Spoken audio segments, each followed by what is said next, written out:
Good day, folks. My name is Chris Fourie and I'm the CEO of Dry-Ager South Africa. We are the brand owner and distributor for the Dry-Ager range of meat maturation cabinets manufactured in Germany by the Landic und Lava company.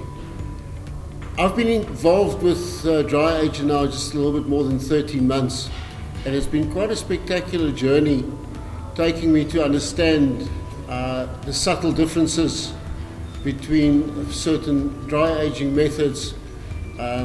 Luckily for me, I was previously involved in the restaurant industry for the past 28 years, and I've been exposed to wet aging of various volumes and various types of meat, predominantly beef. I think the biggest problem that we face today in our society is the choice between tasty and tender. And wet aging has been the partner for most restaurants, butchers, retailers to produce a tender piece of beef, one that is easily enjoyed and comfortably eaten. We've lost touch with taste, and we enhance taste with various forms of spicing and seasoning. The beauty of dry aging is that we don't need to have that loss of flavor to achieve tenderness. And I think that's where the biggest problem lies today, is people's misconceptions and misunderstanding of the difference between dry and wet aging.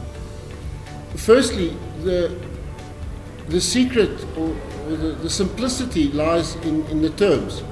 Wet aging is when we take a piece of meat, we vacuum it inside a polyurethane bag, PVC bag, we remove all oxygen, we seal it, and it ages or matures in its own juices, in its own blood. This period in South Africa is usually done anything between 14 and 28 days, and you would have seen this in your butcher, or you've seen your restaurateur menu speak about wet aged for a period of time. Dry aging is simply the absolute opposite.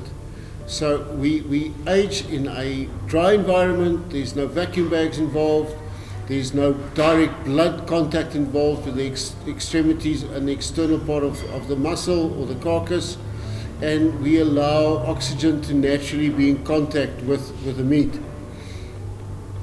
When we wet age, we remove oxygen from the bag, we seal what is inside the muscle, inside that vacuum sealed bag, and this drives the process, the enzymic process, to break down the connective tissue.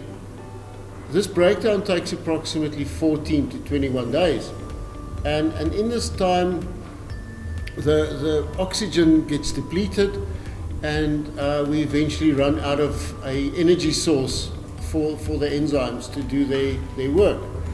With dry aging, we don't have this. We have constant contact of the muscle with oxygen, and we allow the enzymes to freely practice the breakdown of the connective tissue. Again, 14 to 21 days. After the initial destruction of the connective tissue, which turns the meat tender, which makes it easy for us to eat and gives us that sensation of a soft or tender piece of meat, the enzymes process will now go to the next solid mass, which is the bone.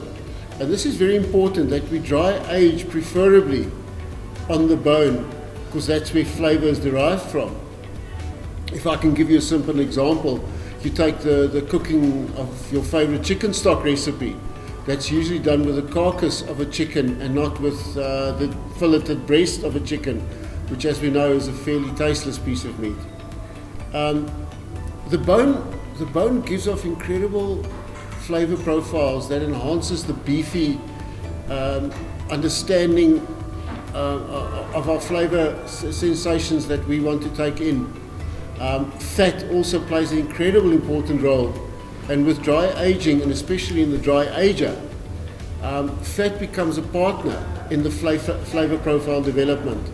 With dry aging, we allow every single square inch of that carcass to participate in the generation of flavor.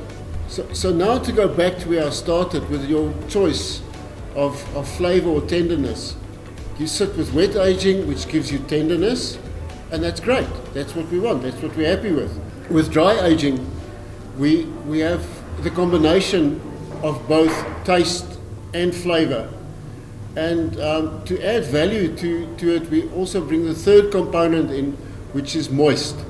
You know, there's nothing worse than a dried out steak, and that's what your traditional or typical dry aging practices would create is dry meat, because we've removed all the blood.